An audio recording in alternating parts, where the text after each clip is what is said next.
reason gold is so important, gold and silver, is because gold and silver is God's money.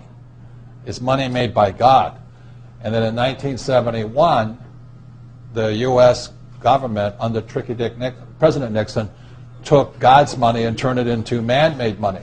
Never in the history of the world, this is the thing, never in the history of the world has this ever happened. In 1971, the U.S. and Nixon convinced the entire world to replace gold and silver with paper money. This stuff. Cash is trash. So the reason we have so much volatility in the world today is historically, since the time of the Romans and the Greeks and the French and the English and the Germans, every time they have taken God's money, like silver here, and replaced it with man-made money, there's been economic volatility.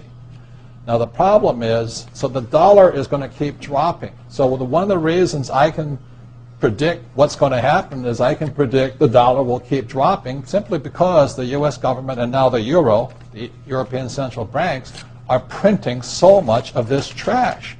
So you'll see gold going up in price, oil going up in price, real estate going up in price, because this is trash. So that's what happened in 1971, has happened throughout history.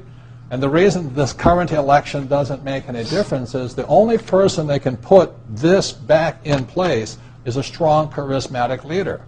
People like Julius Caesar, Napoleon. That's why they were such great leaders, was they actually replaced this with this.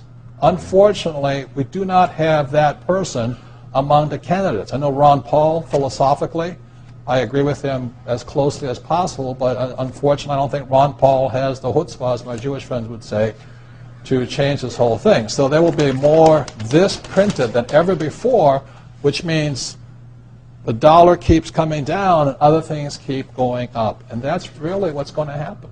It's predictable. And eventually this will go to its true worth, zero. So all of you savers out there and people trying to save this trash, you're going to lose big time. With that, Mike Maloney.